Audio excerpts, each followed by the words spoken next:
அனைவருக்கும் வணக்கம். நான் துர்கா தேவி, ஸ்பெஷல் எஜுகேட்டர் மற்றும் ட்ரெய்னர். வீடியோக்குள்ளே போகிறதுக்கு முன்னாடி இன்றைக்கி பர்த்டே செலிப்ரேட் பண்ணுற எல்லா குட்டீஸ்க்கும் என்னுடைய பிறந்தநாள் நல்வாழ்த்துக்கள். ஹேர் கட்டிங் சென்சரி இஷ்யூவில் அடுத்த ஒரு பெரிய ஸ்ட்ரகிள். குழந்தைக்கு முடி வெட்டுறது அப்படிங்கிறது ஒரு பெரிய போராட்டமாகவே இருக்கும். ஐயோ, முடிய வெட்டுறதுக்குள்ளே எல்லாரையும் உதச்சி கத்தி பயங்கரமாக ஆர்ப்பாட்டம் பண்ணிடுவாங்க. இதுக்கு ஏதாவது வழி இருக்கா அப்படின்னு பார்த்தா அதுக்கு கொஞ்சம் ஐடியாஸ் இருக்குது, வாங்க பார்க்கலாம். இப்படி தலையிலேயே கை வைக்க விடாமல் இருக்கிறதுக்கு பேர் டாக்டைல் சென்சரி இஷ்யூன்னு சொல்லுவாங்க.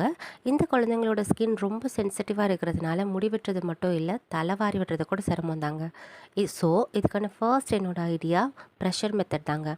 நம்மளோட கைகள்னால அவங்க தலையில் முன்னும் பின்னும் ஒரு சின்ன ப்ரெஷர் கொடுத்து இந்த மசாஜை பண்ணணுங்க. ஒரு 5 to 10 கவுண்ட்ஸ் நல்ல ஃபிம் ப்ரெஷரோட இந்த மசாஜை கொடுங்க. இந்த மாதிரி செய்கிறதுனால அவங்க மூளை ப்ரெஷர் டச்சை உள்ளே கிரகிச்சிக்க ஆரம்பிச்சுக்கோங்க. என்னோடய 2வது மெத்தட் கப்பிங் மெத்தட் தாங்க.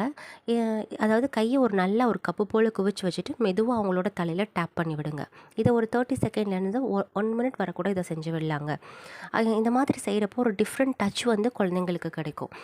இந்த மாதிரி கிடைக்கிறப்போ குழந்தைங்களோட மூளை யோசிக்க ஆரம்பிக்கும், என்னது டிஃப்ரெண்ட்டான டச்சாக இருக்குது அப்படின்னு சொல்லிட்டு இதை மூளை உள்வாங்கிக்க ஆரம்பிக்கும். இதை அவங்க சீக்கிரமாகவே அக்செப்ட் பண்ணிக்க ஆரம்பிப்பாங்க. இந்த மெத்தட் அவங்க குழந்தைங்களுக்கு ரொம்பவே பிடிக்குங்க. ஒரு நாளைக்கு நீங்கள் இதை எத்தனை டைம் வேணாலும் செஞ்சு விடலாம், எந்த டைம் வேணாலும் செஞ்சு விடலாம். மற்ற மெத்தட்ஸை நீங்கள் செய்கிறீங்களோ இல்லையோ, இதை நீங்கள் கண்டிப்பாக ட்ரை பண்ணி பாருங்கள், குழந்தைங்களுக்கு ரொம்பவே பிடிக்கும். என்னோடய 3வது மெத்தட் டேப்பிங் மெத்தட் தாங்க. அதாவது விரல் நுனி பகுதிகளை கொண்டு நல்லா டேப் பண்ணி விடுறது. தலை முழுசும் நல்லா டேப் பண்ணி விடுங்க. மோஸ்ட்லி பார்த்திங்கன்னா காது பக்கத்தில் தான் குழந்தைங்க முடி வெட்டவே விட மாட்டாங்க, காது பக்கத்தில் தொடவே விட மாட்டாங்க.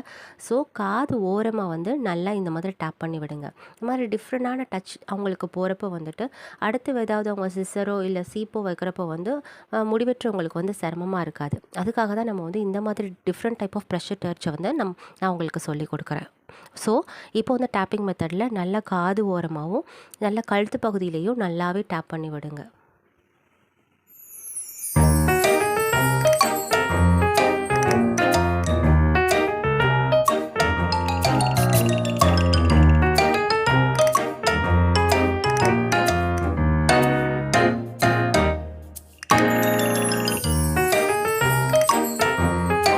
என்னோட 4வது மெத்தட் மசாஜ் மெத்தட் தாங்க. லேசாக அவங்க தலையில் ப்ரெஷர் கொடுத்து இந்த மாதிரி மசாஜ் பண்ணி விடணும் தலை முழுவதுமாக.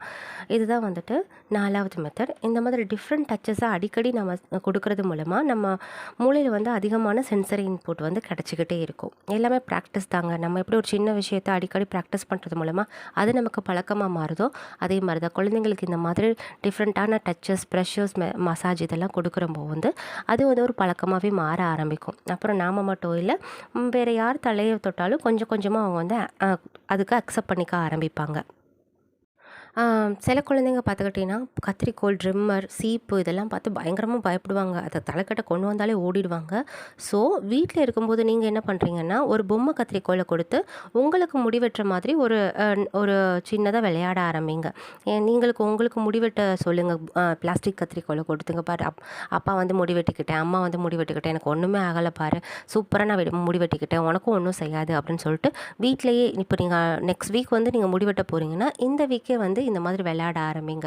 கத்திரிக்கோல் கொடுத்து நீங்கள் சும்மா உங்களுக்கு கட் பண்ணுற மாதிரி பிளாஸ்டிக் கத்திரிக்கோல்ஸ் எல்லாம் இப்போ நிறைய வருது இல்லையா, அதை கொடுத்து உங்களுக்கு முடிவெட்டு சொல்கிற மாதிரி நீங்கள் அதை நீங்கள் விளையாடுங்க. 2வது அடிக்கடி நீங்கள் இப்போ தான் ஃபோனில் எல்லாமே வருது இல்லையா, அப்போ ஃபோனில் பார்பர் ஷாப்பு, அது பார்பர்னால் எப்படி இருப்பாங்க, அவங்க என்ன பண்ணுவாங்க அப்படிங்கிறதெல்லாம் கூட நீங்கள் அவங்களுக்கு போட்டு காமிங்க. இதுதான்ப்பா, ஒன்றுமே கிடையாது, நம்ம முடியை தான் வெட்டுவாங்க, அது வலிக்காது, ஒன்றும் செய்யாதுன்ற கான்ஃபிடென்ஸ் அவங்களுக்கு கொடுங்க. அடுத்து ட்ரிம்மரோட சவுண்ட் அவங்களுக்கு அவங்க காதுகளில் அடிக்கடி படுற மாதிரி வச்சுக்கோங்க. ட்ரிம்மரோட சவுண்டை கிர்ன்னு அவங்க காதில் படுற மாதிரி அடிக்கடி வீட்டுக்குள்ளே போட்டு விடுங்க. அதுவும் அவங்களுக்கு கான்ஃபிடென்ஸை வளர்க்கும். இல்லை இது ஒன்றும் செய்யாத, இது சும்மா தான் அப்படின்ற கான்ஃபிடென்ஸ் அவங்களுக்கு வளரணும். அடுத்து அவங்க முடிவெட்டுறதுக்கு முன்னாடி, இப்போ அவங்க முடிவெட்டுக்க போகிறாங்க பார்பர் ஷாப்பில் அப்படின்னா, அப்பா நீங்கள் போய் ஃபஸ்ட்டு முடிவெட்டிக்கோங்க.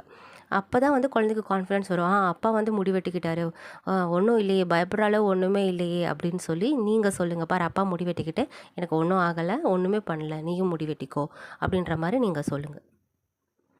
ஸோ அவ்வளோதாங்க. சொல்லிக் கொடுத்த எல்லா மெத்தட்ஸையும் ஃபாலோ பண்ணுங்கள். ஹேர் கட்டிங்கை ரொம்ப ஹாப்பியான ஹேர் கட்டிங்காக மாற்றுங்க. என்னோடய வீடியோஸ் உங்களுக்கு பிடிச்சிருந்தா ப்ளீஸ் சப்ஸ்கிரைப் பண்ண மறக்காதீங்க. பக்கத்தில் இருக்க லைக் பட்டனையும் ப்ளீஸ் தட்டி விடுங்க. யாருக்கெல்லாம் இந்த வீடியோஸ் தேவைப்படுதோ அவங்களுக்கெல்லாம் ஷேர் பண்ணவும் மறக்காதீங்க. என்னோடய அடுத்த வீடியோஸ் வர வரைக்கும் என்னுடைய மனமார்ந்த நன்றி. வணக்கம்.